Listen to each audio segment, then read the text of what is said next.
Something's wrong. All right, right here. I got something right here. Hold on. Let me see. Did that work?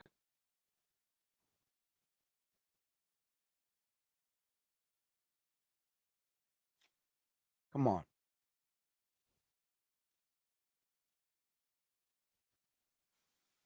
All right, got it. Got it.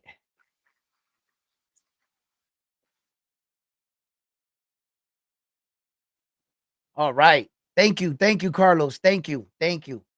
I would have went on forever like that because you good. I'm good now. Thanks, man. Thanks. Damn, man. I guess switching off the system yesterday booted me out. Thank you, man. All right. Let me kick off this show one more time. Thank you for joining us here at Round One Sports TV. I am your host, Edwin. And where do all fights start? Round one. So, like I was trying to say before, I had a little bit of audio difficulty here. What happened in the fights last night? We have a lot to uncover here. Um, we had a lot of boxing. We were jumping around all over the place. We had a little late started on the Notre Dame event that we hold here at Round One Sports TV, but we had a great time. We was watching the Liam Paro and Richard Hitchins fight in Puerto Rico. We got interrupted on that fight. I went back. I watched the rest of the fight, and boy, did the fight started on really turning around for Richard Hitchison out there in Puerto Rico, Jaleel Hatchett, what we feel about all those fights. We're going to talk about the Navarrete fight. We're going to talk about everything you want to talk about because we have a lot of boxing to cover. And there was a lot that happened last night. So let's get right into it. So, what I was talking about first was I woke up this morning and right away, right, I had to check up on some fights. So I did my due diligence and I went around, did my little one time around YouTube to see what the fans were saying about Jaleel Hatchett and his decision out there in Puerto Rico. Many people felt that he got robbed out there. And some people were saying, well, you're fighting a Puerto Rican in Puerto Rico, well, then you're gonna get robbed, right? And I'm sitting here and I'm listening to that and I'm saying, what a bunch of hogwash. That's bullshit, right? Whenever it's convenient for you to say that, then I guess you can come out and just say that, right? But I believe Liam Paro beat Subriel Matias in Puerto Rico in front of those judges. And they didn't rob Liam Paro, did they? No, they didn't rob him. I suggest you guys go back and watch that Jaleel Hatchett fight and watch the sneaky punches the Puerto Rican dude was doing. Jaleel Hatchett was throwing a lot of punches. He just wasn't landing effectively. Now, I still believe on further watching the fight, I'm like, Jaleel had to win that fight, man. This dude gave away a lot of rounds in the beginning. It wasn't like a 12-round fight there. So I was like, man, I saw that the Puerto Rican started doing good work and he was snapping his head back. He was probably hitting them with the more effective punches, in which where the judges were on that side. When coming into the Liam Paro fight against Richard Hitchison, you can see that the judges' scoring was based on effective punching, not volume of punches. Because if it was on volume of punches, Liam Paro might have got a draw. Or he might have got the split decision if it was by volume. So you could see where the judge's mindset was. Is that some of these guys have their eye for boxing is they're just watching a fight or a boxing match. But when the criteria, you need to start seeing how the night is playing out. Sometimes it jumps, it bounces, and you can't really get a feel for the judges, right? Because they score one fight like this and the other like that, and you're sitting there going, wow, right? But sometimes the judges are like right there all night. And this is how they're viewing the fights. So that's how I kind of go off of it. Because you can never guess what the freaking these judges are thinking or how they're viewing these fights, or if they're switching judges in between fights. Who's hosting the event? What were the rules placed? Are they the same judges all night for every single fight? Or are they rotating the judges out? I don't know. I wasn't there in attendance. Okay? So,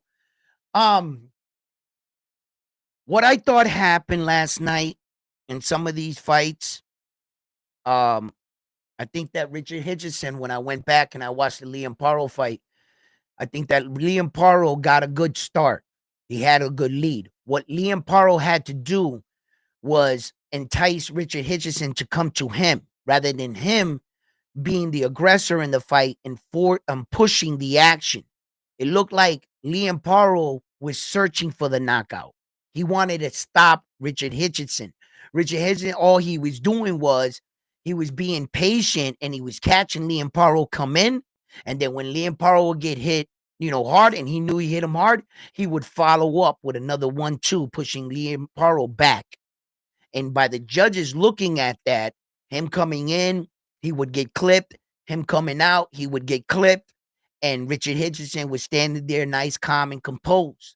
Though Liam Paro was throwing a lot of punches, he was trying to do a lot of work. His punches weren't more effective, where that you can actually see Liam Paro's head snapping back, going like that. You see? So it was a good call. I believe that the right man won in Puerto Rico.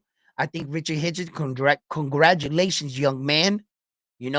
Being a world champion now. He's got the IBF. He quickly in his victory speech, right? Calls out a unification for Teal. And that's how the world in the boxing world has these young champions now. Let's think about what just occurred. That's how the boxing world has Richard Hitchins, that he can't call out the number one guy, the number one ranked guy. No, that's not good enough in today's standard. He can't call out a ranked opponent, try to hold the belt for a little while. You know what he does? No, the world got him thinking he needs to call out another champion immediately. Immediately. There's no time for learning how to be a champion. There's no time to have the belt for a year or two. Not anymore. Not in today's standard. What is it? We want to see the best fighting the best. And right away, the world has Richard Hitchins standing there in front of the mic calling out another champion. Now, a few years ago, if he would have did that, we would have said the kid's daring to be great. Today, when I see that, I think he's being pushed. Because he's saying what we think we want him to say. Let's just remember. Let's just remember, right? Not just one fight ago, before coming into the Liam Paro fight, Richard Hitchins, right? He didn't fare too well. Before that, he didn't want to fight the champion of the time, Subriel Matias. Because what? He wasn't ready. 2 fights later, he becomes a world champion in his 3rd fight, right? And all of a sudden, no, he's good enough to fight Tio now. You're just going to hand that belt to Tio, Richard. That's what you're going to end up doing. You're going to end up making Tio's work a lot easier. What Tio couldn't do by himself, you're basically going to walk in the front door and hand him your belt. Tio is going to outbox you, son. You're going to need just a little bit more. Your pop on your shot, your confidence on the way you were setting him up. I think he was more content with the fact that he was landing. He started to find Liam Paro's timing. I don't think Teofimo Lopez is going to move in like Liam Paro was. No. And Tio can slip punches a little bit better than Liam Paro. He sets up his punches a little bit better.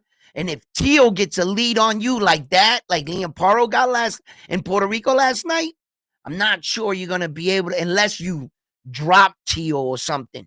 Because Tio can fight. Tio can fight. And the thing with Tio, right, he's truly the type of fighter that needs motivation.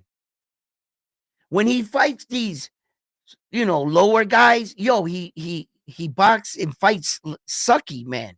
Teal. But when he's in with these big fights and these big moments, it seems to bring the best out of Teal. You know, he's just that kind of fighter. When the challenge and they're telling him his back's against the wall, and Teal's like, "You don't think I can win this fight?" That's when I seen Teal perform at his best. A unification right now with Richard Hitchison. Teal just might stop homeboy. Richard Hitchison's strong, but not. I don't think so. The way Lamo gave him so much problems like that, and Richard Hitchison, he's calm in there. He's calm. But it took him a long time to really start finding his rhythm and his range. It took him a long time. It was like 5-6 rounds, man. And then when he did, he took over. And thank God that Liam Paro didn't really do any further adjustments. He didn't settle in the fight. Liam Paro kept coming forward. He was and he just kept getting caught. So Liam Paro had to, his corner had to, calm him down and tell him, yo, you're winning this fight up to this point. Why don't you just back up a little bit and make him come to you? And you work off the counters, rather than always being the one pushing it. So that's where I think Liam Paro went wrong in that fight.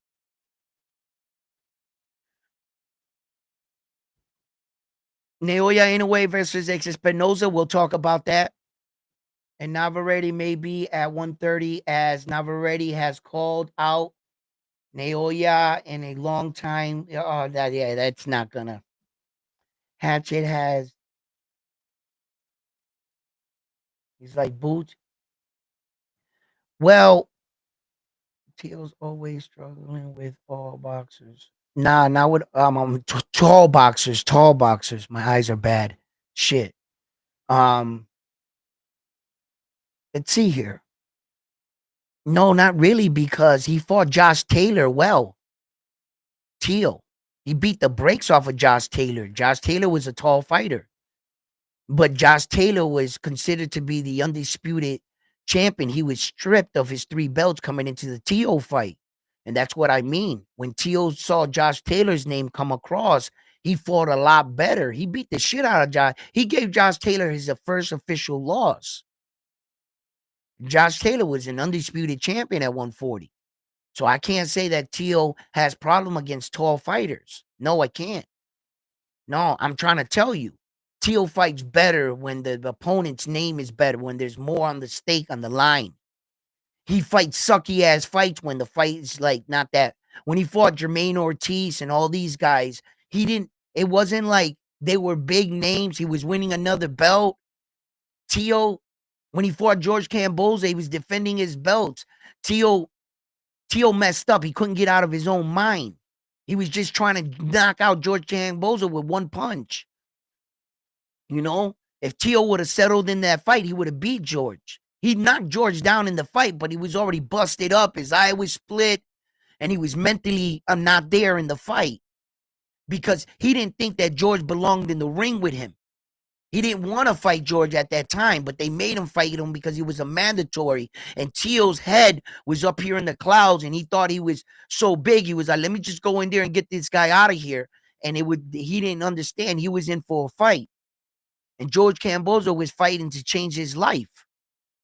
And Teal was too arrogant. He was too arrogant, man. But if Teal would have took George as a real opponent, as a threat, I think he would have beat the shit out of him. Yeah, but that's not, whose fault is that? That's Teal's fucking fault. That's not George's fault. Teal needs to stay focused in every fight and consider every opponent a worthy opponent or a challenge. That's Teal's fucking fault. That's his inability to keep it mentally together with every opponent. Naoya Inoue spoke about that. Naoya Inoue says that's the reason why he doesn't take bullshit fights. Because he needs maximum motivation to keep him in the gym to say that this fight right here means something. That's why Naoya Inoue don't like fighting meaningless fights. He put himself in a situation where he has all 4 belts. So no matter what, all his fights mean something. Because you're about to beat him for 4 belts. You see? So that's why Naoya Inoue said, bro, even if you don't mean anything, it means I got all 4 belts. You're going to try to take that away. This shit's important. I got to train. You see how the fighters give themselves and put themselves in these kind of pressures to bring out the best in them. And I believe Tio fights better when there's more at stake. That's it. And he fucking fights sucky when he fought Sandor Martin. You saw those fights. Come on, guys. Oh, Klajic. Man, who the fuck is these guys, bro? Like, it was just like, Tio does fight like that, man. But he's a slick fighter. And Richard Hitchins, for me, I think he should make a title defense. A title defense, learn what it's like to be a champion, fight as a champion, such as, Espinoza versus Robersi. What you guys think about that fight last night? Did that shock you? Because it shocked me. I didn't think Robersi was going to quit like that. Yeah, your eye was messed up. Bro, guys, I did go back and I did check out. Espinoza did raise the elbow and it kind of grazed his face, right? In the 4th when he was framing off and he was pushing off on him. But I don't think it was anything to the extent where that I saw, unless he had like a ninja elbow from like this distance and he was and snapped his orbital bone, because I don't think it was on the line where that's what it was. I actually starting to think that it was punches. And he had punched him the round before straight in his eye. Straight down the pike. And then starting the round, he hit him again in that eye. The reason why I think that is so, there's a few things in the ring or in a fight we as fans will never really know. You're never going to know these things. And I'm going to tell you what they are. And that's the reaction of the boxer while you're in front of him. You hit a guy, you can hear him go, like that. You know you landed a good shot. You know you landed a good shot because you could feel it in your fist. And you could see, you're the closest to the guy. You know you hurt him more than what the fans think. He might have been looking like he's taking the punch well, but in the exchange, you know that you hurt him, right? Okay. That being said, I think somewhere in the fight, Espinoza knew he had hit him. He saw him pawing at the eye. He knew he heard it. He came out in the round. First thing he did, straight right, bam, hits him. Boom, hits him in the eye. The way Robersi just gave up like that. Now, I want an explanation from Robersi's team and him. I better see an x-ray. There better be something cracked. Something better be snapped. Go buy somebody's x-ray. Do something. Do some damage control. Because as of right now, the way I feel, you got some quit in you, son. I've seen fighters take worse injuries in the ring and come back and win the fight. Naoya Inoue. Did we not all see Naoya Inoue suffered a fractured orbital bone in the Donaire fight and a broken nose? So his nose was broken and his orbital bone was broken in the same fight. Did he lose the fight? No. What real warriors do? What do real gladiators do? Find a way to win. Is this what you want to do with your life? Yes or no? Becoming a world champion, is that what you want to be? But these are the men that are in your way. You're going to have to prove you're the best. I'm not sure if you guys really, ever sit back and think about it, right? There are a lot of men that have been boxing 10 years, 12 years, and are getting offered their first world title fight. There are men that are undefeated, 25-0, and have never competed for a world championship. Sometimes it's truly, truly where the stars land. There are so many men boxing and so many rematches kicking off that a lot of these fighters really get overlooked, and some never get their career kicked off. Some fighters walk in through the gate and get a world title fight in several fights. Why is that? Why is it that some of these fighters have that it factor? Some come in with from the Olympics, not anymore, but some of them got big promotionals and they get quick starts. So when you see these men winning these world titles, and Richard Hitchison won his first world title and stuff, um, you know, um, they better appreciate this shit and learn that when you're there, you don't want to give it up because you don't know if you'll ever get back there. Robersi, is he ever going to be a world champion now? Robersi, is he? Like, I'm not sure guys are going to fear him as much as they once did or respect him as a fighter as they once did. When you see that, once Roberto Duran said no mas, did the world boxing guys view him as like the biggest threat? Or did men like Hitman Hearns come in there and totally disrespect him because they saw he can be beat? So coming back from a no mas in your career, that's going to be a difficult task. A difficult task for Robersi. Last night, I think a lot of fans were left with a lot of questions and doubts about my man.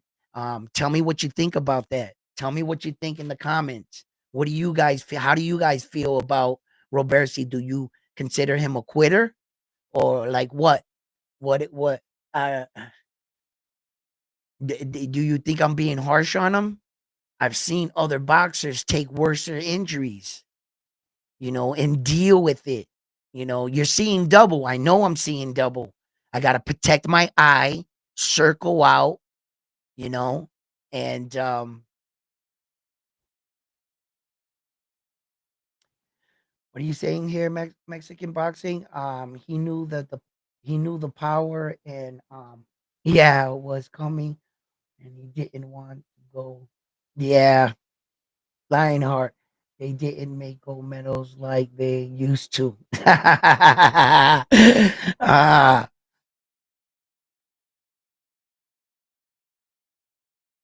no, all the 126 beat him. No, he quit. Yeah, he definitely quit, guys. And then quickly, a lot of these guys, you know how boxing world is. Whoever's at the top, everybody's gonna want to throw your name in with their name after their victories. A lot of guys want to put their names next to Naoya Inoue. I heard. You know how I do it, guys. I don't have no audio when I'm watching these fights because I don't like to listen to the fights as well as them put a different vision in my head because you could hear them talking. And I find myself arguing with them, the announcers, because sometimes we're not seeing the same fight. So I like to and it fucks with my mic anyway. So I like to just cut off all the audio. And then the next day, I usually go in and hear a couple of the things they say. But I call my own fights and my own show here, Round One Sports Talk. So everything you get from me when you watch a fight is original and it's no copy paste and print here. You hear the guy talking and just repeat his and trying to sound like the guy. No, I call my own fights. So uh there's there's a part of me that knows that there's a part of me that understands and knows that yes, this is it. There's a part entertainment into boxing. Yeah, I get it. But some of these guys are calling Naoya in a way that I know they're just not going to fight him. They're not going to fight him. Okay. So, and another thing is that they're attaching their names to a guy that's still at 122. We still really don't know Naoya Inoue's future. He hasn't stepped over that threshold where now we're like, wait a minute. Okay, these fights can happen. We're still back here. And these guys have no problem calling his name out or saying they're the ones that are going to beat him. Yeah, cool. What? You can't get the fans or the clicks or the like with just your name? You can't do that? No. So what you got to do? You got to attach your name to a guy that you're probably not going to fight for the next year or so. I think you should concentrate on your next opponent. See what happens with him and go from there. You know, it's cool to take a little dart, but to stay on it, yeah, I'm going to fight him. I'll fight him at this weight. I'll beat him. I'm going to tell you how I'm going to beat him. He ain't as good as he is. He ain't no. Now you're starting to like, you're sitting there promoting the fight like if it was an actual possibility. No, you're just attaching your name to a great one. And you're trying to make yourself seem tougher by at least challenging the best boxer in all of boxing today. That's what you're doing. Okay, cool. Boxing has entertainment. That was entertaining. What you just said. Is it a reality? Could it be a possibility? It ain't going to be your next fight, will it? No. So we criticize a lot of these fighters, such as Keyshawn Davis, for clout chasing on Tank Davis. If Keyshawn Davis says some shit like that, oh, he's clout chasing. But if this guy says he wants to fight Naoya Inoue, it's just boxing talk. Bullshit. Bullshit, bro. You're attaching your name to homeboy. Stop it. Just stop it. Right? Naoya Inoue might have future problems anyway. After watching Espinoza do that to Robersi, he's an anomaly. Like, that's a problem. That is a problem. Espinoza's a problem. How is Naoya Inoue going to work around that? He's never fought someone that tall. The closest he ever fought someone that tall, and he was at a lower weight division. Mind you, he was at 118. He fought McDonald. McDonald came into that fight 5'9.5". I believe that's the tallest fighter, or Yo boy, I think was actually 5'10". Maybe he was shorter. He looked taller than McDonald. I can't remember right now off the back, but I know for a fact McDonald was 5'9.5" coming into that fight against Naoya Inoue. McDonald was the champion for 4.5 years, undefeated for 10 years. He's never been knocked out in his career. Naoya Inoue dusted him off in 1 round. 1 round. That man's never been knocked out in his professional career. Naoya Inoue introduced him what it's like to be knocked out. And he took his belt in 1 round. So when I think about this Naoya Inoue, when we talk about him and I say that he's special for a reason.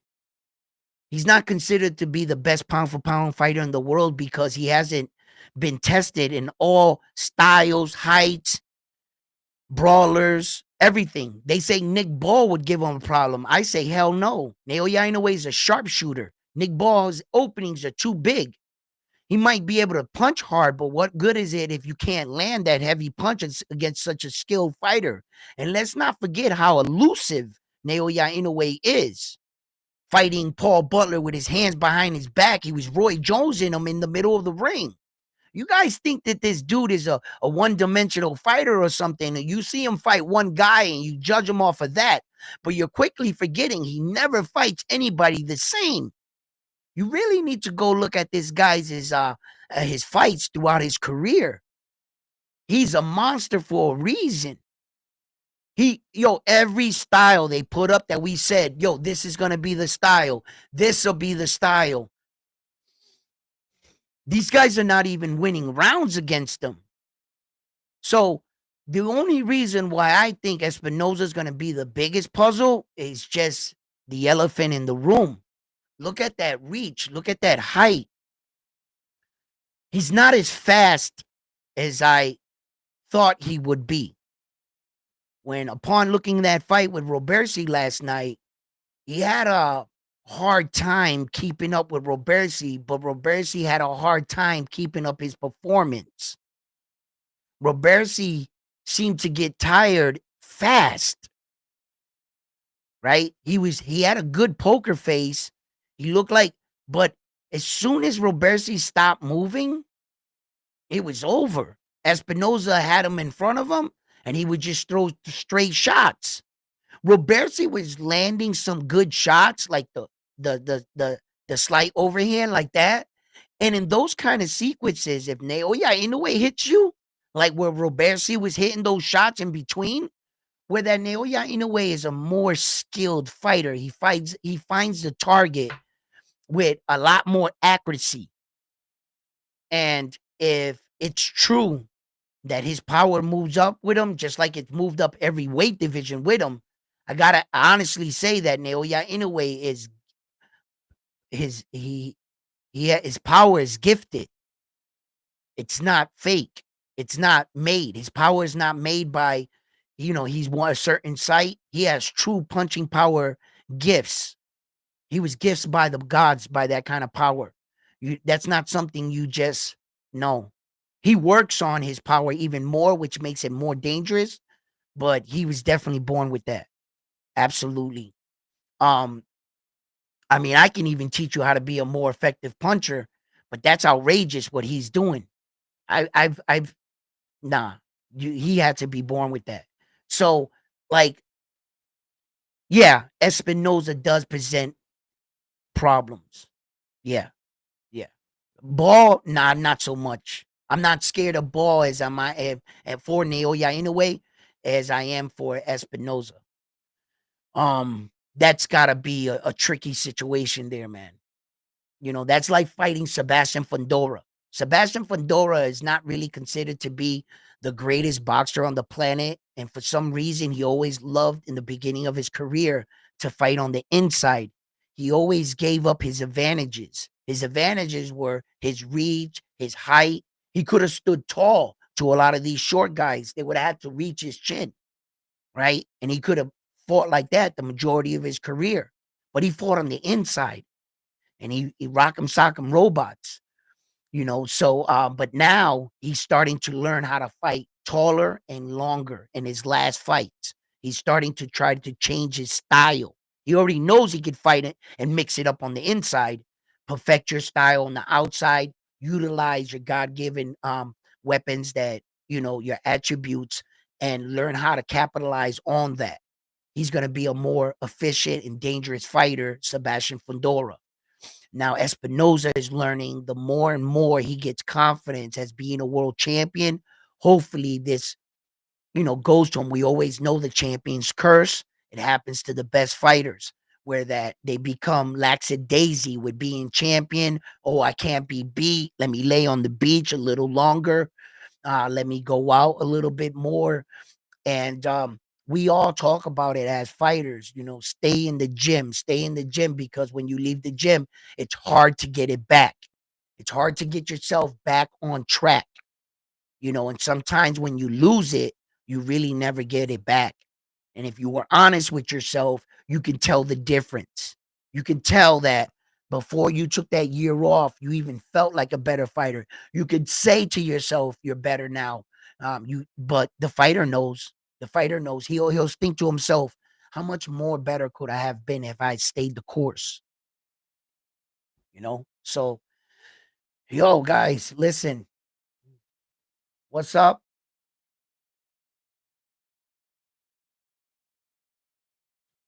Teal isn't going to accept the fight with Hitchison. You don't think that Teal isn't going to accept that fight with Richard Hitchison? Hell yeah, Teal should accept that fight. Richard Hitchison is just bringing him the belt.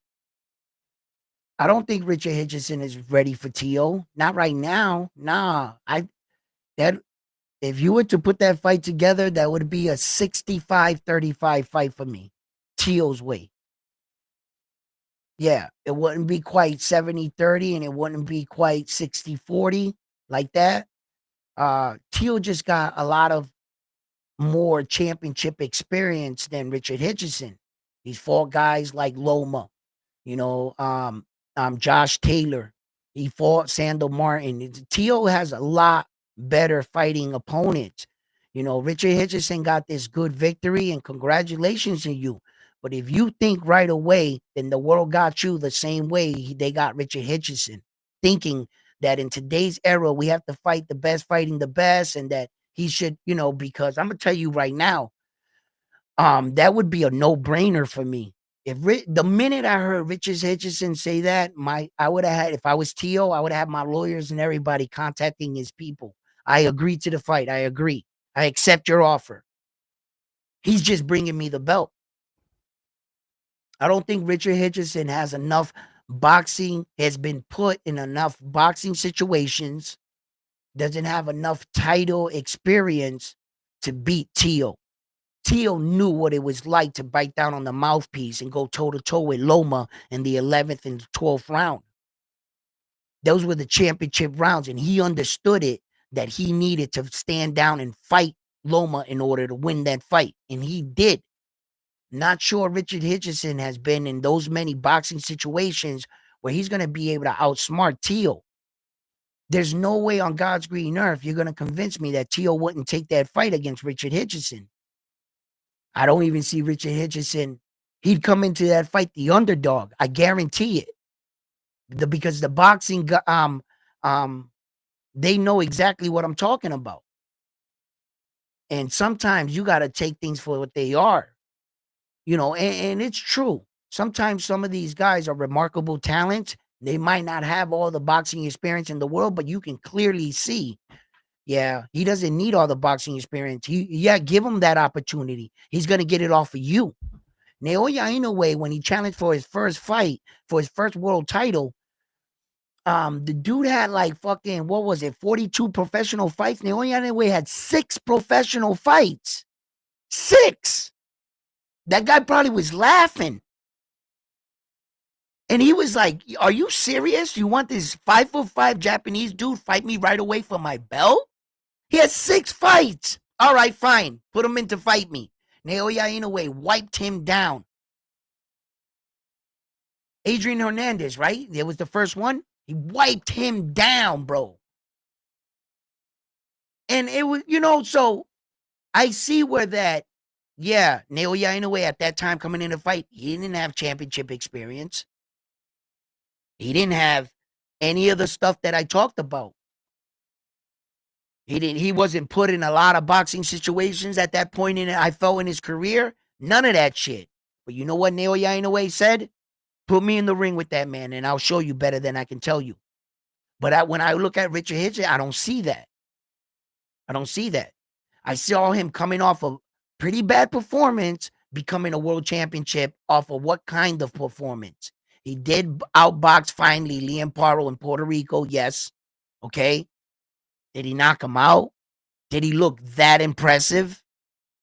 What told you in that fight that Richard Hitchison is ready for Tio? What in that fight that he did that told you, oh, he's ready to unify? I don't think so.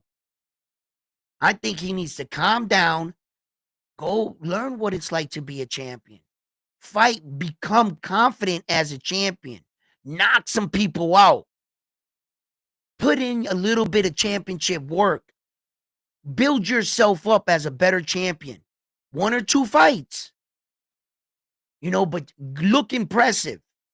Then go and fight Tio, the Tios of the world. You know, and Polanco right now should be fighting Alberto. I'm not sure what the WBC is doing with Devin Haney's situation, champion and recess. Is Polanco the real champion or what? Like, what's going on? I don't know. Is he gonna fight? Because now, remember, he was supposed to fight Sandor Martin, right?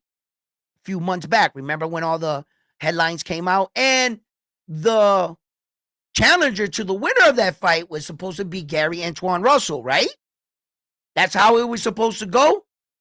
Where are we at now? Isn't Gary Antoine Russell fighting Jose Valenzuela now for the WBA World Championship on the undercard of that Riyadh card, and they announced it. So, okay, now what? So, as far as the WBA for the 140, can't tell you what's going on there. Richard Hitchins, he ain't gonna fight Jose Valenzuela because Jose Valenzuela's got a fight, I guess, scheduled. So the only other champion right now is Teal that they could put this together, right? But I say, Richard Hitchins could probably fight Jack Catterall. They could probably give Andrew Barboza Jr. his first shot at that title at the IBF. There's another fighter I believe that deserves a title shot. He's been in boxing how long? 12 years. It hasn't got a title fight. Now I'm thinking of only the guys in the IBF ranking. I'm not looking at the other guys in the division because now he's the IBF champion. Arnold Barboza is in the IBF ranking.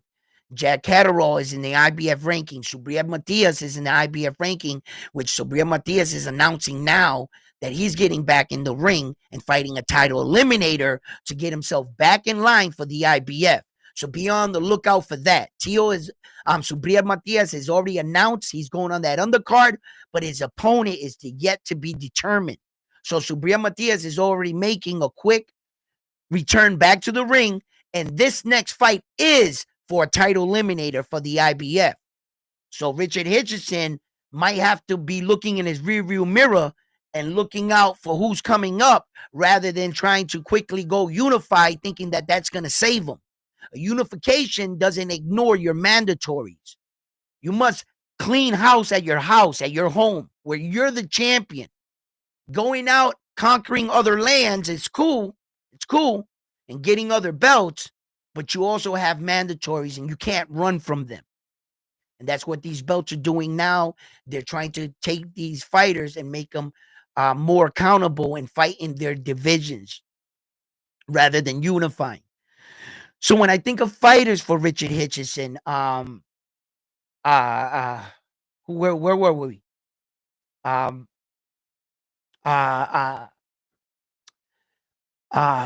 Barboza, Jack Catterall, even Elvis Rodriguez.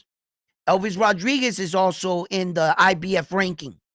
Elvis Rodriguez would be a good opponent to fight, in fact, to defend your title. Because you could take anybody in the top 10, even play with the 5-15. Because if you don't got a mandatory, which I don't know if you guys know this, there's no ranked opponent in the IBF for number 1 or 2. It's vacant. So you don't, Richard Hitchins is not going to have a mandatory for a little while. Well, shit can move fast in boxing. We know this. But as of right now, number 1 and 2 is vacant. So he's not going to have any mandatories. So he has room. He could fight Elvis Rodriguez, solidify himself as a champion, and this is not a rule. But in the gyms, amongst champions, it's one thing to win a world championship, but it's one thing to defend your championship. Once you defend your championship amongst champions, you're a real champion.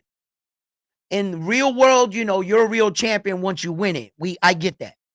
But it's one thing to win the belt. If you lose it in your very first title defense, other champions are like, you missed that one. But if you're able to defend it, now the champions give you what we call the champion's nod. And we're like, we recognize you as a successful champion. You won it and defended it. That's it. You're the champion of that division. You see? And that's not a rule in boxing, right? But amongst champion, it is. Amongst us. We that's that stamp of approval of you becoming and completing the ritual as a real champion. Win it, defend it. We all know that. In the boxing gyms, we know that. And that's what I talk about with Richard Hitchins. My man, chill out. Tio already, maybe you might want to defend, just like Brian Norman Jr. Brian Norman Jr. wins that belt right away. Fight Jerron Boots Ennis. Fight Jerron Boots Ennis. And I was like, wow. I was like, Brian Norman Jr., think about this shit. You might not want to just run in there with Boots because you might wake up tomorrow not the champion. You might have just walked that belt right to Jerron Boots Ennis. I think you need to tell your dad to shut up and defend your belt, you know? So, what do you guys think about that? Tito's overrated. The only thing that's overrated about Tito is his fucking mouth. His mouth and his personality. That's what fucks up Tito. Because you can get Tito mixed up with the antics that he pulls, and it'll turn you off, and you'll no longer like him as a person. It'll bring down his boxing, what he truly is, in your eye. That will blind you to the fighter he really is. Tito can box. He can fight. How many times has he lost? Okay, then. Right? So it's not like, and he has questionable wins. We know this. Questionable wins. But it's his personality. It's the way he expresses himself. It's his cockiness, his arrogance. It's all of that about Tio. That's what I talk about. We expect these fighters. These guys are fighters. We expect them to say the next right thing to spark the nation or to keep you as a fan. These guys are in there day in, day out, punching their brains out. Most of them fight because shit, they might not even be able to read or write. But that wasn't their genius, was it? He couldn't read or write neither. But that's not where his genius lies. He was a genius in the ring. They make no mistake of it. He was a master of his craft. He didn't need to read or write a book or whatever. What he needed to do is to know how to kick ass. And he mastered that like no other. So some of these guys right now, just like Tio, they say stupid shit. And it could really give you a screwed perception of the fighter he truly is. I still know what Tio's about. Because although he pisses me off with his mouth and his antics, I'm not blind. I see his performances kind of like dip a little. I'm still watching him and I'm looking at him and I'm saying to myself, now he's boxing with Eddie Espinoza. And I know the mental part about athletes. Athletes go through a dip in their career. They're unsure of themselves. You've seen Tio in a ring in one of the fights. Do I still got it? Questioning his ability, going through a horrible divorce. A lot of things go behind these guys' things, but that's not gonna fuck me up in my head and be like, now I know he's a bum. All of a sudden, because of his antics, his boxing, no, I'm not dumb. I'm not stupid. He's still dangerous. As a fighter, he's dangerous. When I watch him, I just gotta turn down the volume on my computer or my phone because fuck what he says. You know, because I heard enough from Tio and Ryan, both of them dudes. I heard enough from them. I think they both need to shut their mouths and win the fans back over in the ring and remember how they got these fans in the first place. It wasn't because of your mouth or anything you said slick. Why don't you both just shut it? We were watching you because of what you do in the ring, not because of the slick shit you say. So, I got to stay focused on the fighters and I can't allow them to give to lower me in a way that I sit here on the microphone and I give you guys, false things about these fighters, and all of a sudden Tio comes out and beats the brakes off the next guy, and you're like, Edwin, I thought you said Tio was nah, nah. All right,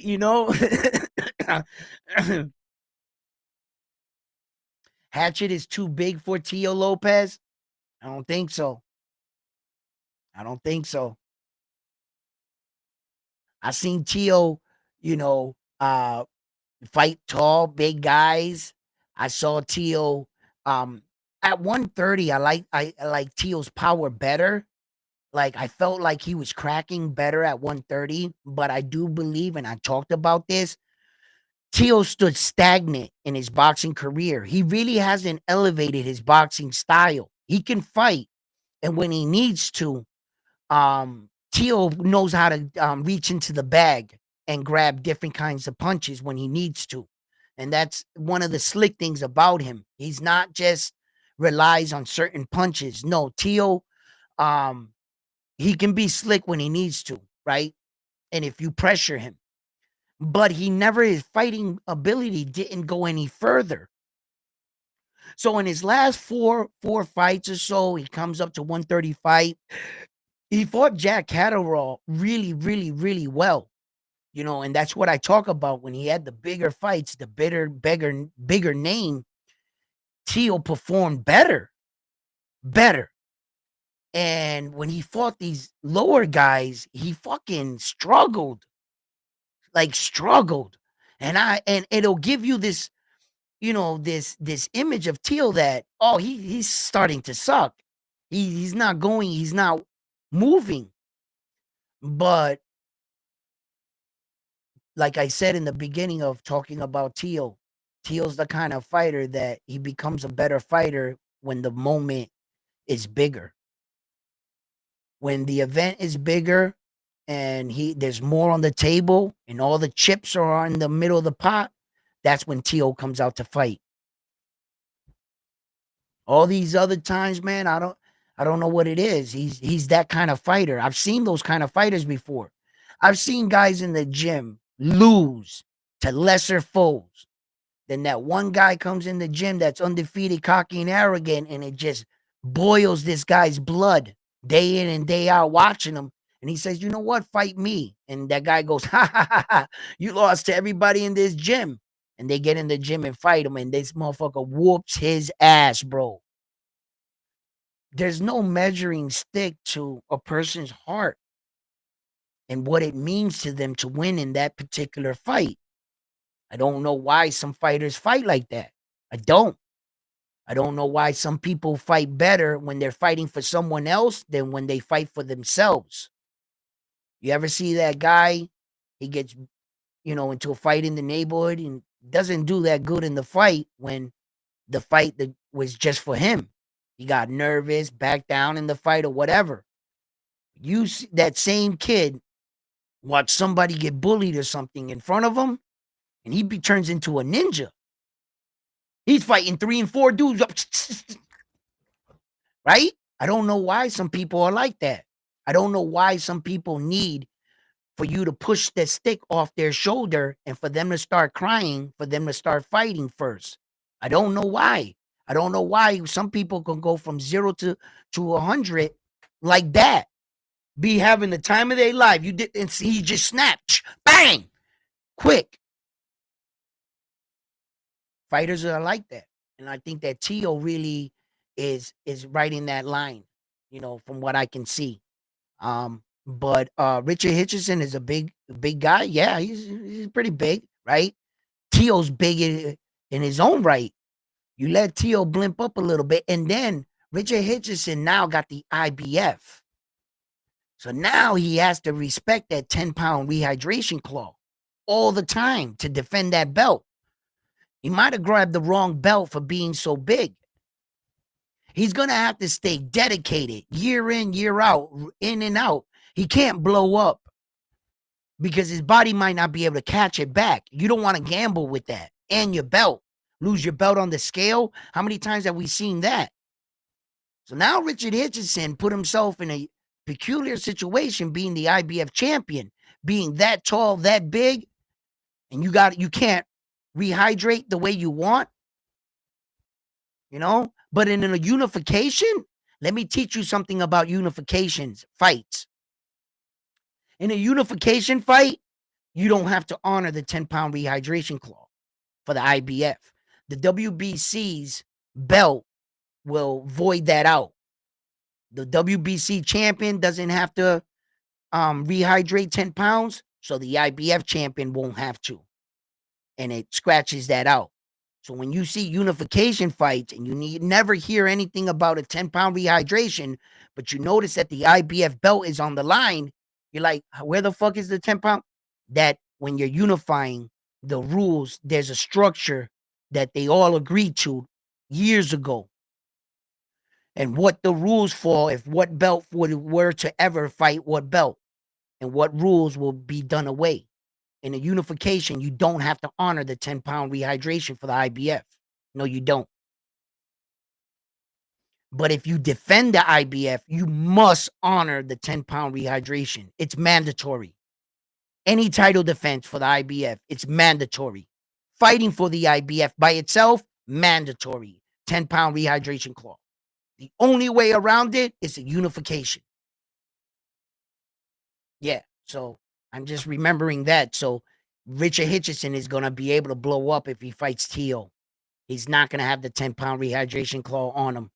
Come to think about it, he's not going to have it. So he's going to be able to blow up just as much as Teal is. So now we got to see who's going to be the better boxer and the better fighter. Jaleel Hackett found out, just because you're big, and doesn't necessarily win you the fight. Richard Hitchins had to bite down on the mouthpiece, make adjustments out there in Puerto Rico against Liam Paro, and he had to get back in the fight. The fight was slipping away from him early. He gave away 5 rounds, I felt anyway, and he came back. So could you do that against a fighter such as Tio? Shit like that. The more I think about it, Teofimo Lopez is not really showing he got that kind of pop at 135. He's really not. I mean, he's hit these guys flush, and he hasn't really shown that he can stop these much bigger guys at 140. At 135, when he was hit at 130, 135, now at 140, Teo, he's not cracking like he used to. But is Richard Hitchins any more of a power puncher than Teo at 140? Do you guys think that he's stronger? I mean, he might be bigger. That doesn't win you the fight. Skills pay the bills, right? They're in the same weight division. So I'm still sticking with Teo. I think he got the more experience. He's fought the better guys by far between the two of them. And I see Teo when he fought Josh Taylor, which was the much bigger, taller fighter. Teo had no problem. And I think that Josh Taylor and Richard Hitchins are the exact same height. And Teo had no problem beating his ass, bro. No problem. So, yeah, I don't see that being the case right now. But he will not have to honor that if that's true. He will not have to honor the IBF 10-pound rehydration clause. No, not in a unification. Yeah. Yes, sir. He could even fight Dalton Smith now, Richard Hitchins to defend the belt. You can fight Dalton Smith. Dalton Smith is in the IBF ranking too as well. Yeah. Elvis Rodriguez, Dalton Smith. I'm not sure if he's going to fight Subriel, but he should. He should give Subriel a shot at that belt. Right? And Barboza and Jack Catterall. Those would be the guys that I think that he could fight. I don't think he's going to rematch Liam Paro. He doesn't have to.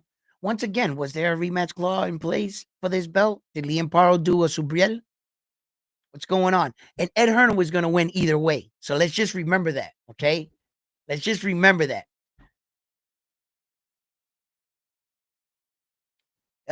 Richard Hitchins looked at times like a 147 pounder. He probably came into the fight heavier than 147, brother. You make weight.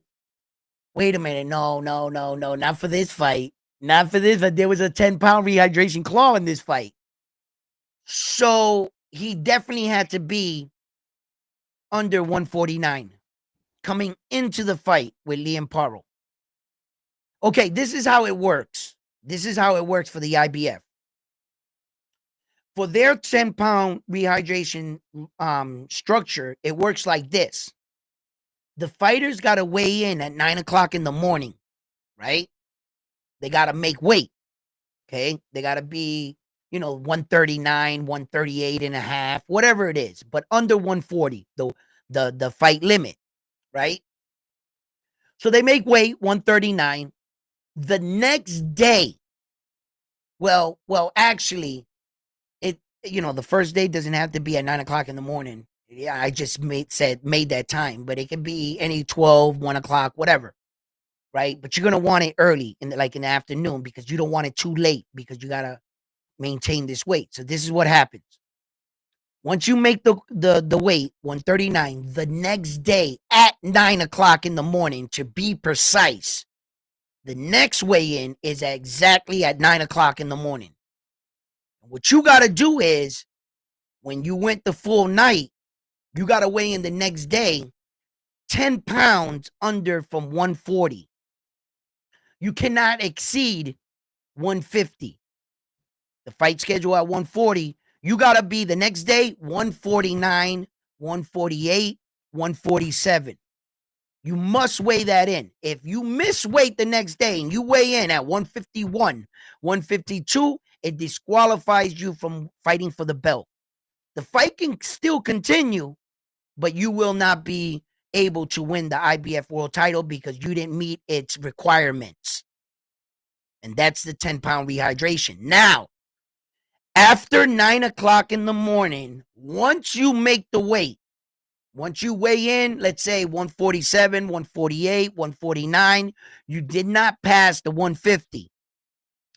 And the IBF acknowledges it and says, yes, you qualify for our structure.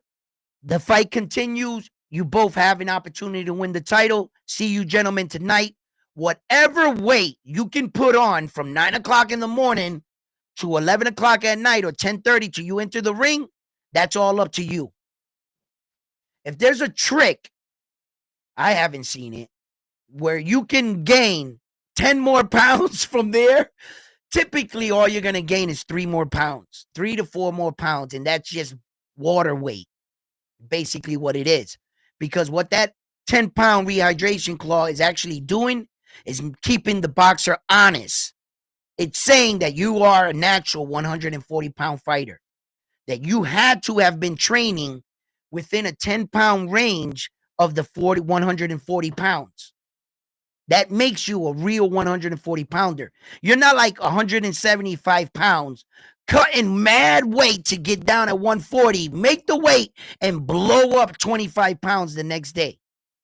You're not really a 140 pounder. You just have the ability to cut weight and get all the water out of your body, and you just want to fight in a division with smaller guys because you're a big guy. And there are thousands of boxers in the world that do this.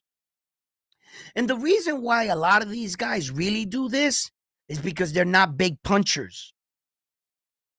And they can't fight in their real weight division because they'll get destroyed. Because on the up and up, they look good beating up on little guys. But when you tell him, why don't you pick on a guy your size? They can't fight against. They turn into like, I don't want to shit on no fighter, but they move up and they lose their power. They can't fight at their natural weight division. They can't. There are very few men that go in there and mix it up in their real weight divisions. Felix Trinidad, natural at his weight division. A natural. There are a lot of men that fight in their weight division. Marvelous Hagler, people like that. Eventually they move up for the challenge and stuff, but they were natural 135 pounders, natural 140 pounders, natural 147 pounders, natural 154 pounders. And the rest of the division are just a bunch of cheaters, just a bunch of men that are like 175 pounds cutting weight to fight at 154. You know, these guys are 205 cutting weight to fight at 175. You know, they just big men that want to can cut weight that to fight little guys. Espinoza, 126 pounds, bro. 6'1". Are you freaking kidding me? Where have you ever heard that? 6'1" at 126? You'll hear 6'1" at 147. 6'1" at 154. Terrence Crawford is not 6'1". He's not. Terrence Crawford is not 6'1", bro. The Charlo twins, I think one of them is 6 feet tall. And they're middleweights. Espinoza is 6'1" at 126 pounds. I want you to really, like, sometimes you can say this and, oh, yeah, he's pretty tall. But no. That is fucking a freak of nature. Your skeleton is fighting in the ring for 6 feet at 126 pounds. When's the last time any of you have ever weighed 126? I'll wait. And are you even close to 6'1"?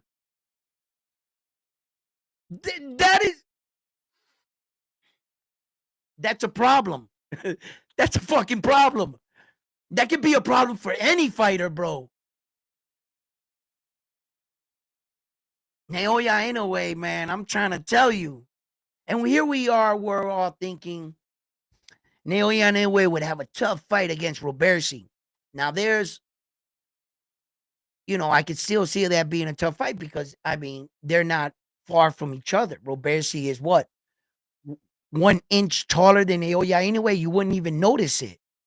You wouldn't even notice a height or reach, you know, advantage. That would just be a fight, you know. And I think that still would be a good fight, but Espinoza is a fucking problem, bro. That is a problem right there, bro. And then he can fight, man. He can fight too. He's just not tall. He's not like that NBA player that's mad tall that can just dunk but can't dribble, couldn't pass the ball to save his life, couldn't make basketball decisions in the moment. He could just block shots and dunk off his tippy toes. Just tall. He's not just tall. Espinoza can fight. So that's a problem. There's a problem there. There's a problem there, man. You know? And then there was other fights that took place, and you know, we saw you know, Navarrete and Oscar Valdez, you know, and Navarrete, you know, when he wanted to land and be the aggressor in the fight, his punches were just too heavy.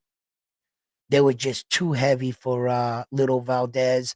You could see there where size does matter for being a 130 pounder like that. And you know, I think that you know, Valdez was doing good in the first round until it went wrong for him and he got caught, you know, on the side of the head right there. You know, and when they punch you on the side of the head, it echoes through your freaking head so much that you feel it like if he punched you back here. You saw him complaining. He was like, yo, he hit me in the back of the head. Referee's like, nah, son, he hit you right here. You know, he hit you like right there. I'm not sure if anybody's ever gotten a tattoo or anything, but if you get closer to like your shin bone and you're getting on your leg, you're looking down, like you're looking at the guy like, yo, are you sure you're not on my shin bone? And he's like mad far away from it. But you can feel it right on you. If you've never experienced that, or on your chest, like if you're getting any letters or anything, it feels like he's right on your nip. You're looking down. You're like, are you sure you're not there? Like, because it feels like, you know, you can have a toothache and the tooth is right here and the pain is shooting across your whole mouth and you feel it like up here. You're like, well, actually, I feel it like up, but no.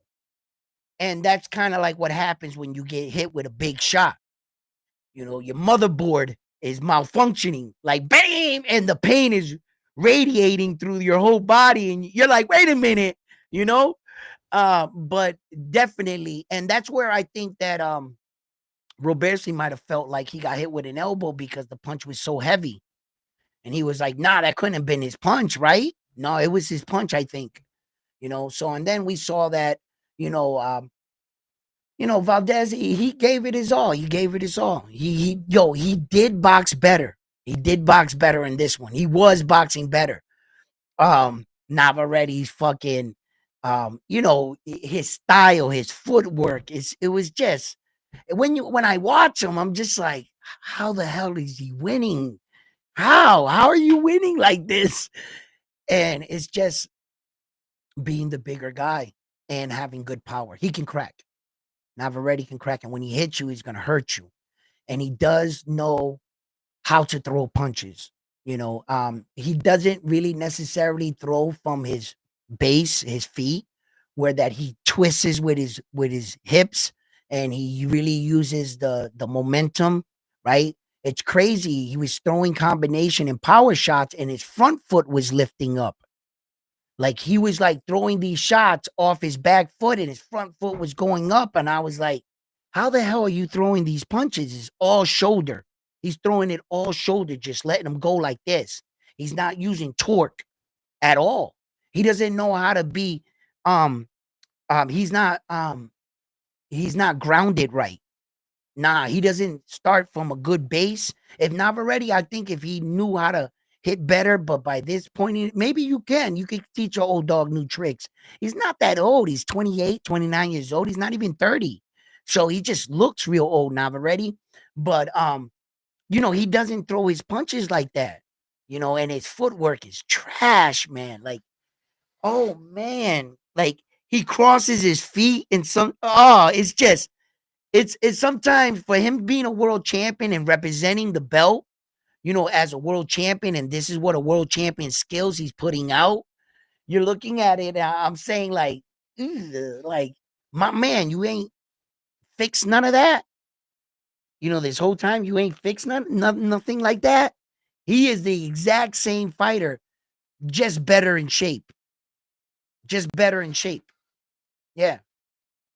He was good in shape. I got to admit, Navarrete looked good in this fight. He looked good. His conditioning, his facial structure, he didn't look dehydrated, he didn't look bloated. He looked better. Just looked better. Valdez looked good as well. Like I said, Valdez doesn't have anything to hold his head down. I just think that he was in there with the bigger puncher, a bigger guy. Not so much he was beat by skill. He just couldn't weather the storm.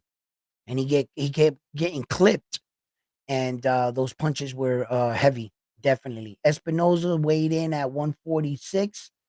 The fight night, Ramirez weighed in at 137.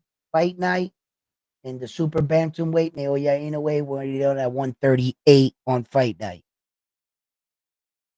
And Junior weighed in at 147. Do you guys think Naoya can move up to featherweight?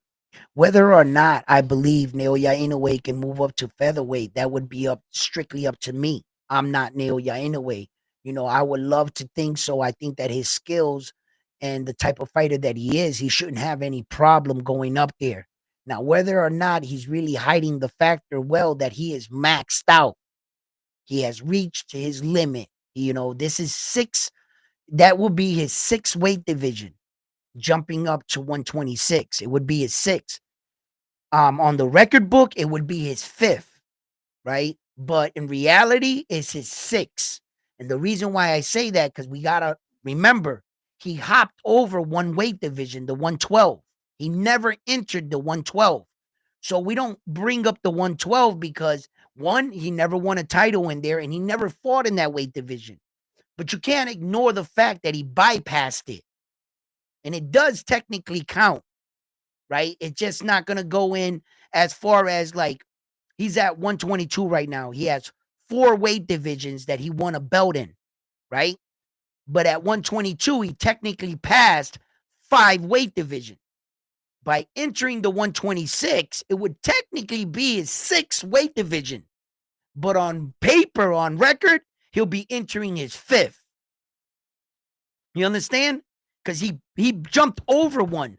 Just because he jumped over it doesn't mean it doesn't exist. You're just good enough to bypass that whole division itself. That's just like being moved up in school. And they say you're smart, so we're gonna bypass you from the 4th grade, and you're gonna go right to the 7th grade, right? When you graduate, does it say on your diploma that they didn't count the 5th, 6th grade? No, they're gonna say that you bypass you completed it. You were smart enough to go over them. You didn't need to enter that, right? All right, then. He might have not fought in that weight division, but we can't ignore it.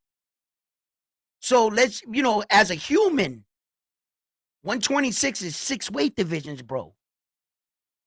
From where he came from 108, that's 6 weight divisions. Yeah. So is he maxed out? Can he go up one more and be successful? Or does Naoya Inoue understand the responsibility of a fighter? Not to be led by the fans. Not to be led by your ambitions or your what ifs. And not to give the competition an opportunity of beating me when they didn't beat me at my best. If you want to beat Naoya Inoue, beat him in his real weight division. Beat him at his best. Don't blimp him up and try to bring him up there to beat him just because you were 6'1". And you were so much bigger that skill no longer played a factor.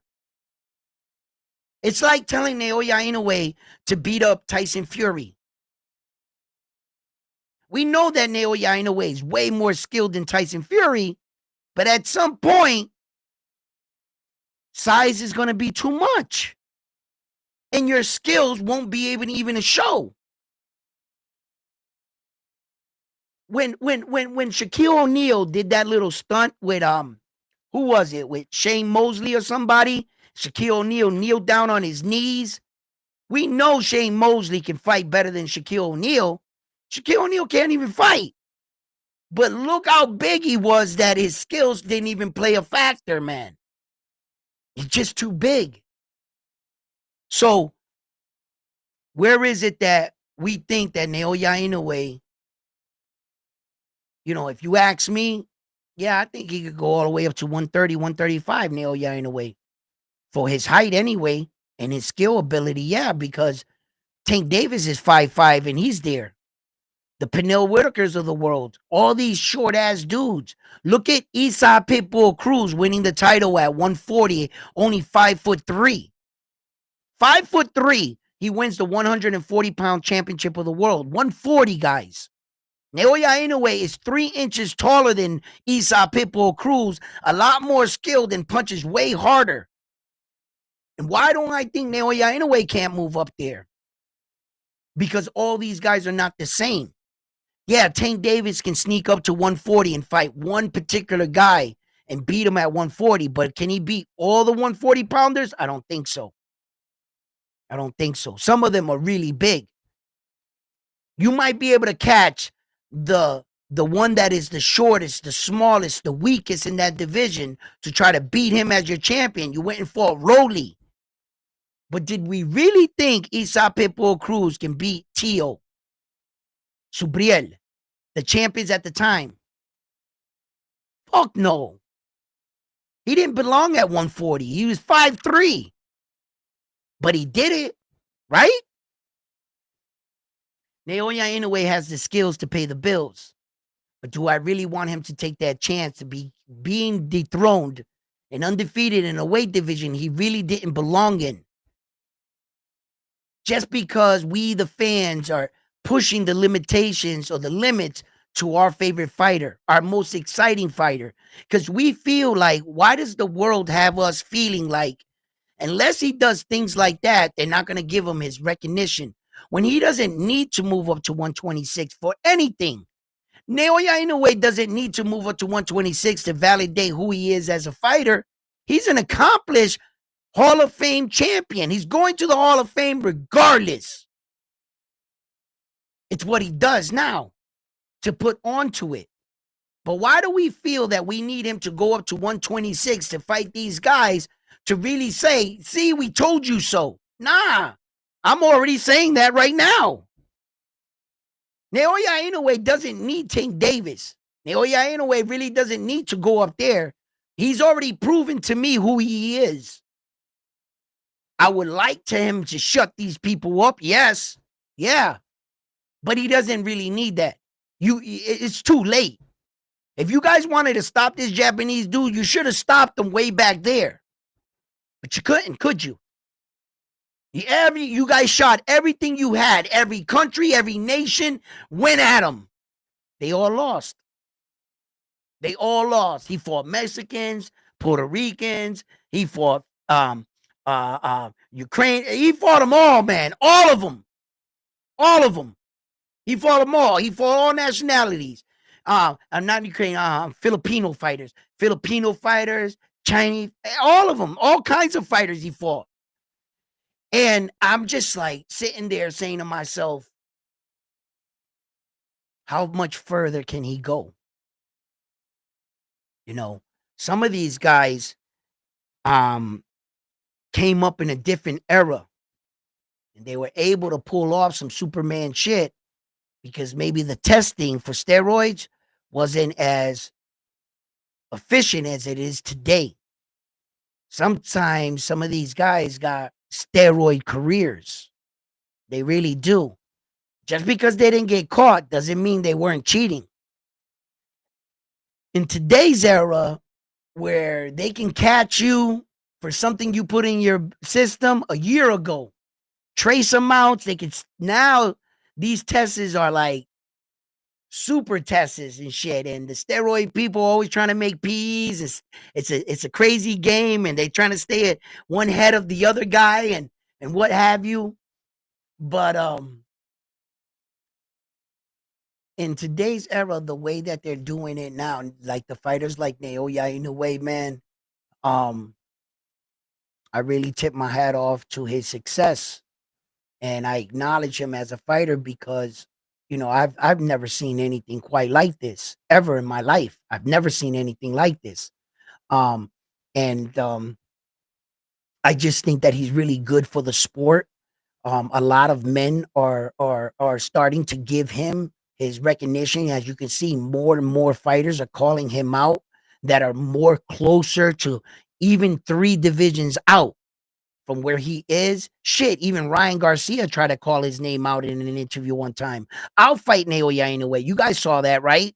And it just goes to show you the force and the kind of fighter and man that Naoya Inoue made himself to be. That he has all these fighters talking and putting his name in their mouth on their interview, in their moments. This is supposed to be their moment, their time. Who are they talking about? Naoya Inoue. And making sure that they get their name as a possibility or a potential opponent. Like, don't forget me. I'll fight him. You know? And that speaks a lot to the kind of man you made yourself to be.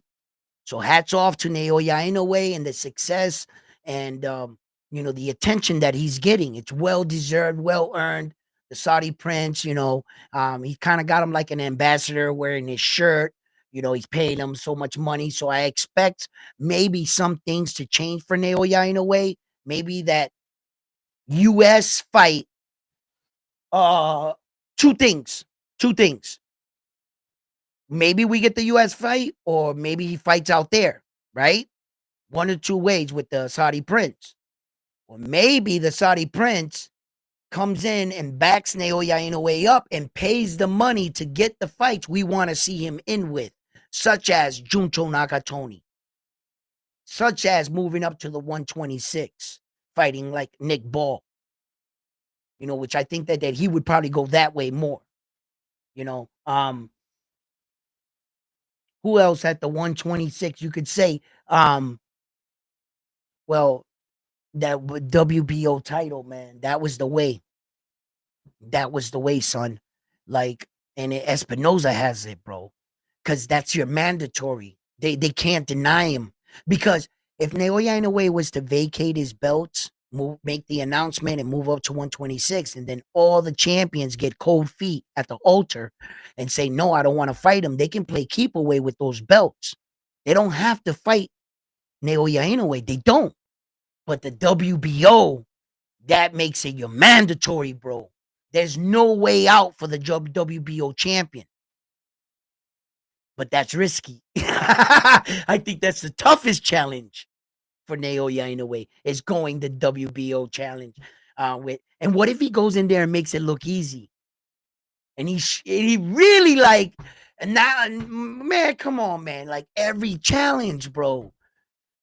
I was like, yo, this Japanese dude is crazy going out there to fight McDonald in his fucking backyard. There's no way if this fight goes to the scorecards, this Japanese dude is winning this fight against McDonald. I wouldn't fight McDonald. Poop! And fight's over. Oh, shit. I was like, yo, what the hell? That fast, bro. I couldn't believe it. So, yeah, man.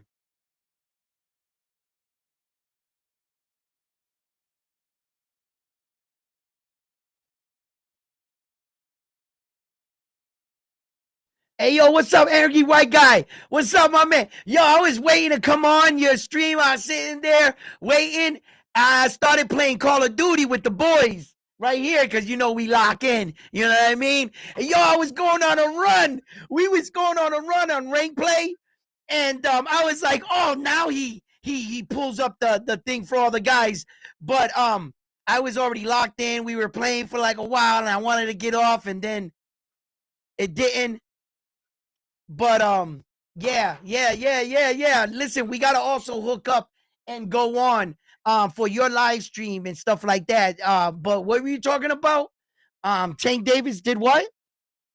He was cloud chasing. You know that these guys are always gonna bring up Tank Davis in a lot of their interviews, and you know, because what? Tank Davis is the freaking man. At 135, he's the cash cow, and he's probably one of the biggest fighters and biggest name boxing has today. But other than that, you know, look, guys, let me tell you guys something right now, right? Okay, Tank Davis might be, hold on a second here. Let me adjust this right here. Okay, Tank Davis, right? He might be in a situation right now where that a lot of us are starting to question his opponent, you know, Roach, and a lot of us are starting to question the direction of Tank Davis, saying that he's going wants to retire in 2025, 3 more fights, what have you, right? But I'm gonna tell you right now, the sport needs its stars. And in a sport that right now that on ESPN, we're viewed after golf. After they give off golf and tennis, you know, that's how low, you know, ESPN be having boxing sometimes. And we need our stars. You know, we need to respect our stars and especially acknowledge that Tank Davis, Devin Haney, Shakur Stevenson, they all represent the US of A. Whether they like it or not, they are on the US team. They might not get along and they might compete against each other, but this is boxing. It's like the Olympics, and we bring the belts back where? Home to the US. So Tank Davis sometimes needs to really like give his brothers, you know, the respect and try to boost them up so that the American eyes can come back to boxing.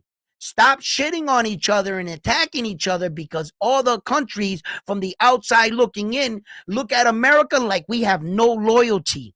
We only have loyalty to ourselves as individual, who's ever in our circle. But as Americans, they're always trying to split us up in everything we do. And I talk about that. Yeah, Tank Davis never has to kiss Devin Haney's ass. And I'm not asking Devin Haney to kiss his ass. But I'm asking them to help each other out as an American team. You represent America as a country. When we lose as one. But it seems like when we win as an individual. And all these fighters want you to what? Like them to what? For they can be on an island by themselves? They only want you to like one or cheer on one fighter. No, I don't believe it should be that way. There are rankings and divisions for a reason. And yeah, Tank Davis is going to get a lot of scrutiny from a lot of you guys, but you guys got to recognize what you're doing. By saying fuck you to Tank Davis, you're saying fuck you to the U.S. Because that's our U.S. guy. That's who represents boxing and for us, whether you like it or not. You don't always have to be his fan, but I nod my hat off to our fighters. Some of our fighters, I don't agree to some of the antics and some of the things they do. Ryan Garcia. But when he comes back to the ring, I'm going to want to see him fight because I watch these boxers, not for the things that come out of their mouth, but for how they perform and fight in the ring as warriors. You see? I don't get into this, what you do outside of your life type thing, because I acknowledge in this world, many of us have always wanted second chances. So until they do something to the point where that I've given up on them, I will let you know. But until as long as we're talking about fair competition and what they do in the ring, then brother, I got nothing to say to Tank Davis right now, but the fact that, yes, I would love to see him fight more world champions. I would love to see him fight better competition. I believe that Tank Davis put himself in this situation in his career, and he needs to take responsibility for some of the career decisions he made. And now that he actually is getting older, more mature in the sport of boxing, I don't think that these guys are just bending the knee to fight him. Tank Davis, a lot of people were saying he doesn't look as focused. What are you talking about? We're 3 months out from his fight. He's got 3 months to lock in. Oh, Tank Davis and Lamont Roach, did you see their post-fight conference? It looked like the budget was low. Yeah, we're 3 months out from the fight, dude. They'll put more money into it as we get closer. Now, if you see that the day of the fight, yeah, the budget was low, something was off here, and Tank's still taking the lion's share of the money. That's why Tank Davis is in the situation that he's in. Why? Because in the early part of his career, in the middle part of the career, Tank didn't want to pay these guys.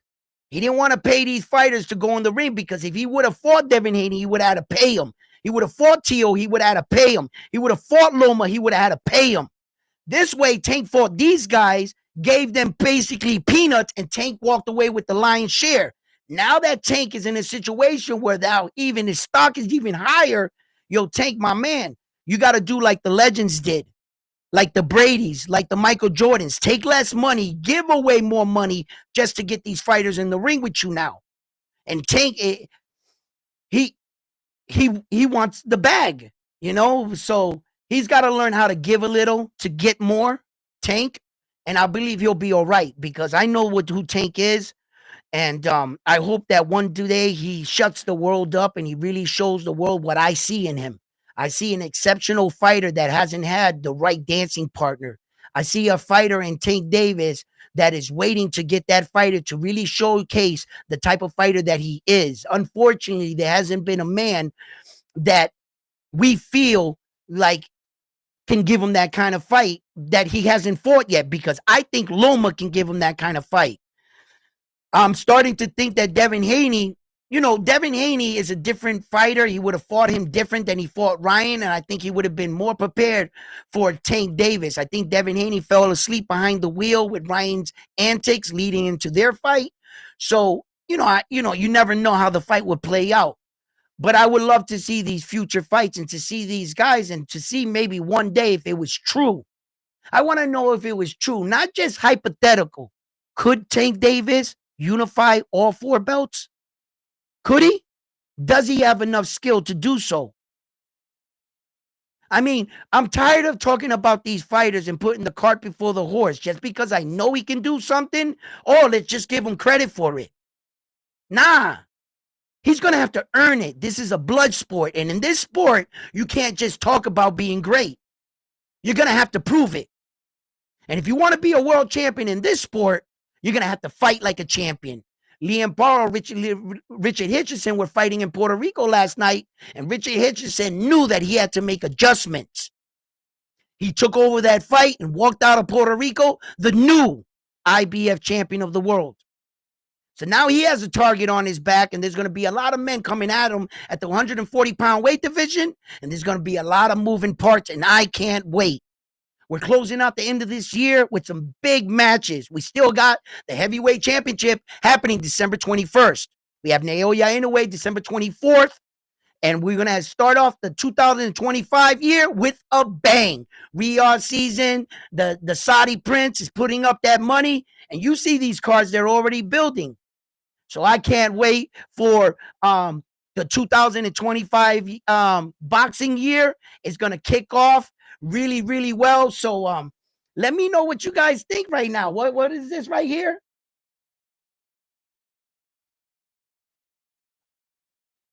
Oh, Tank Davis. Listen. Hey, listen. I hear you. I hear you. You know what that is right there? When you talk like that, that's your competitive nature. And that's what's up. You have the right to feel that way about Tank Davis. Because you support whoever your guy is. And if that's how it is, that's how it is. But I believe that a lot of us are allowing us to enter what I call a soap opera boxing in boxing, where that we're more we want to know more about what they say or what they're doing outside of boxing or the shit talking than what they're actually doing in the ring. In boxing, like some of these sports can fall down that storyline of all drama. This guy said this and he said this or didn't say this when he needed to, right? And what we really need to be doing is pushing these fighters to fight each other, but also give credit to both fighters. Why? Because what happens when your guy beats Tank Davis? Didn't you yourself say, screw Tank Davis, he sucks? Didn't you say that? So when your guy finally beats Tank Davis, you know what I'm going to come out and say? I'm going to hold you to your words. You said Tank Davis sucks. So your guy beat nobody. Your guy shouldn't get any credit for any more than a cab driver, according to you. Because you never bothered to give Tank Davis a little bit of credit, so when your guy beats him, he gets the recognition of beating a great fighter. But according to you, Tank Davis sucked. So whenever you want to go and beat your chest that your fighter beat that guy, just remember, your fighter didn't beat nobody according to you. That guy sucked. So don't go beating your chest, bragging about a guy you consider to have no skills. That's what you said. That's why I give these fighters their credit. That's why I give Tank Davis his, and I give the guy that fights him his. So when he finally beats him, you guys know who Tank Davis was, who you said he is? He was him. And if he just beat him, well, then that makes him a great fighter, doesn't it? We got to give these fighters their credits for fighting these warriors. You guys got to stop doing this and saying and take. Look, it's shit talking, boxing, regular shit talking. I'm going to fuck you up. I'm going to kick your ass. I'm cool with all of that. That's what we need. Talking about your kids and your mother and your girlfriend and what you driving has nothing to do with boxing. Nothing. So sometimes we got to stop going down these battles of arguments of who said the most slicker thing at at an interview. That doesn't win the fight for you. What you do in the ring is what wins the fight for you. So look, I don't have a horse in the race. I neither dislike or like any of the fighters. I love them all. I respect every man and woman that laces it up and goes in there and gives me that action. That goes in there and fights and gives us the blood that we crave as fans. I love to see a knockdown, dragged out, banged out fight. And I love to see a good knockout. And I love to see a good comeback story in a fight. And for many different reasons, fights attract me, and I'm always tuned in. But I always know to give these fighters the respect that they deserve because they are the ones in there mixing it up. And all I'm doing is behind a microphone. So how dare I criticize a boxer that's actually in there doing it? So thank you for going in there every day and giving it your all for us as fans to have entertainment, for people like me to sit up here and bring you these shows here at Round One Sports Talk. I am cooking. Please, ladies and gentlemen, hit that like button for me. Smash that like button.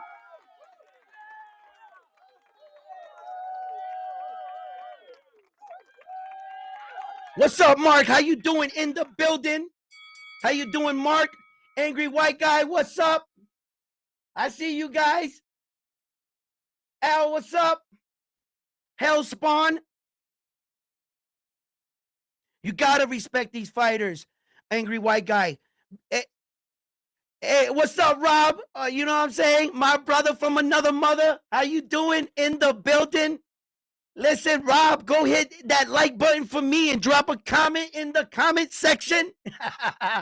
Listen, I got to tell you guys, right? Man, it's just true. It's okay to talk up your fighter.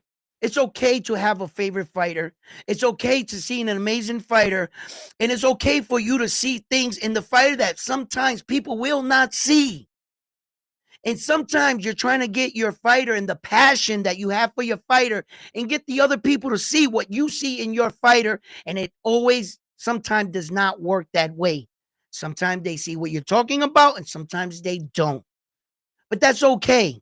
I learned in reporting boxing that, like I said, I will always respect what you have to say as long as you do not disrespect. You can get what you want off on my channel. You can say how you feel. You don't have to be that disrespectful to the point, where now we're like, okay, wait a minute. You're just a fan of one particular fighter. We get it. You see? So what I'm saying right now is that, yes, we can support our fighters, but let's just remember our fighters need someone to fight. And if you keep saying everybody sucks, and if you keep downing all these fighters, he's not going to have no one to fight.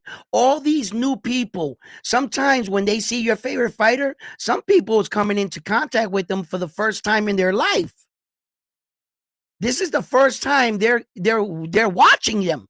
And just before the fight, they happen to tune in on your channel and heard what you have to say. They're not caught up to speed with the months and weeks of you arguing. As a first-time fan, this is exactly what they're seeing. And sometimes you can turn people off. So if you really want to get fans for your favorite fighter, boost up your favorite fighter, but also show that your favorite fighter is a warrior and a gladiator because he fights nothing but fighters. And the way you can do that is by also giving credit to the other fighter. You give credit to that other man, like, deservingly, and then we can start acknowledging these guys are beating these guys at a high level. So look, I always say this, right? At this point in Tank Davis's career, there's no easy fight. There's no easy fight. You got to stop downgrading Lamont Roach like he's not a real fighter. Lamont Roach is coming in there to try to change his stars. He's been given an opportunity at Tank Davis's belt, becoming a 2-division world champion. I can't really speak on his money thing, but this opportunity of being the first man to defeat Tank Davis is a big night for Lamont Roach. This is his Super Bowl. This is his world championship. And you think that he's not going to get up an hour early or run that extra mile? You really think Lamont Roach wants to get in there as the champion at 130, right? Go in there and get destroyed by Tank Davis? Or he's not going in there to try to change his stars? He is. So at this point in Tank Davis's career, I believe everybody's going to fight him tough. You're going to get the best of that fighter because of who you are. So I believe when Tank Davis gets past this, hopefully we can get some of these unifications and maybe we can get some of these answers, to some of our questions and where his future lies. Yes, I've already heard all these things about Tank Davis, who he was going to call out in 25. I got to remind you guys, we've heard some shit in boxing before, haven't we? And we've heard dates called out and they didn't fight on that day and they didn't fight that guy, we've been down these roads. So I'm not as quick as most of these guys just to get clicks and views and likes. I can do that. I can do it. I can just stomp down and just be like basic like the rest of these guys. But I choose not to. I choose to wait for a second, let you guys all go, right? And when the smoke clears, report more accurately about the opponents they're actually going to fight. Rather than talking about 3 different fighters and breaking down 3 different, that's exhausting for me, right? I'd rather stick with the truth. And what I really think is going to happen, that fight on that card, I'm trying to tell you guys, with Virgil Ortiz and Ismail, I don't see it happening. The time frame Ismail gets out of his fight, he only has 2 months to go into one of the biggest fights of his life. That's cap. That's cap. I think Virgil and his camp, Oscar De La Hoya and them are doing it to us again. You guys got to watch out for these things. I tell you guys this all the time, that boxing is a business disguised as a sport. It's a business first, then it's a sport second, where they can capitalize, how much money they can get, what they can generate, who they're going to push forward for their agendas, who's more popular, who has that ick factor, who's putting seats, selling tickets and putting fans in the stands.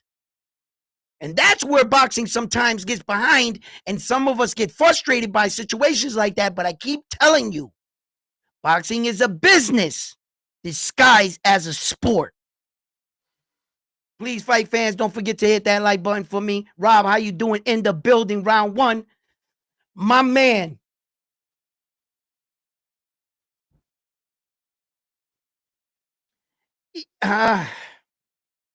Look,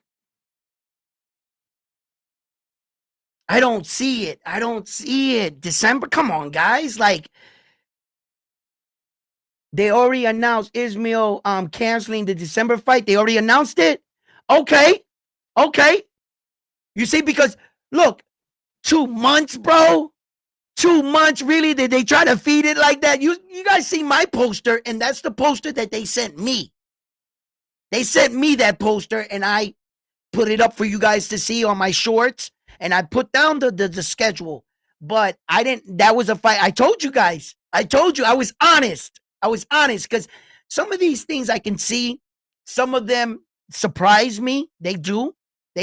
One fight in particular that surprised me this year that I didn't believe was going to happen was Jaime Munguia against Saul Canelo Alvarez. Do you guys remember how fast it was within a month? Them announcing the fight and the fight kicking off, and it made the Mexican holiday. They turned that fight so fast, that surprised me. That was a fight I didn't think Saul was going to fight on the holiday. Because here we are, like a month out from the date, and they still didn't announce the fight. And it just went like this, bro. And then here we are with Tank Davis. Someone asked on my channel, I never seen him do a post fight 3 months out from Tank Davis's fight. No. I seen that when they did the Saul Canelo Alvarez and Floyd fight. They campaigned for that fight months in advance. Floyd and Saul Canelo Alvarez went to like almost every major city and then came back. So it depends who's leading the way and what promotional company is doing what. All promotional companies don't work the same, and they don't put the same effort in behind their events. It depends who has the most money, who's the most organized, and who can put an event better than the other guys. That's basically what it is, you know? But yeah, we knew that was fake news from the beginning. Here at Round One Sports Talk, we knew that was fake news. We knew it from the beginning. We was like, come on, man. He's fighting Murder Check. Ismail is fighting Murder Check. And 2 months later, he's going to come out to fight. I said it off the rip. I never believed in that fight.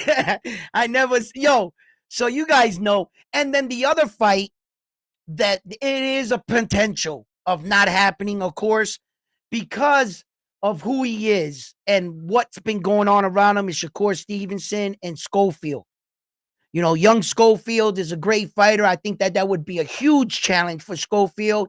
I think that they're on different levels, and I really don't think he should fight Shakur. The way they talked about that fight, and already that fight got on that card. You know, the Saudi Prince has a way of speeding things up. He jumps a little, so having his track record and everything, um, just keep an eye out for that. Keep an eye out for that, whether or not it's going to happen. Yes. Yes, absolutely.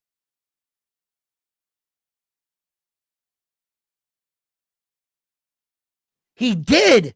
Oh, so that's what happened. So he pulled out of the Barrett fight. Oh, okay.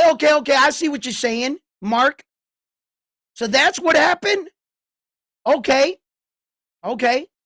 I've had a lot of boxing to cover.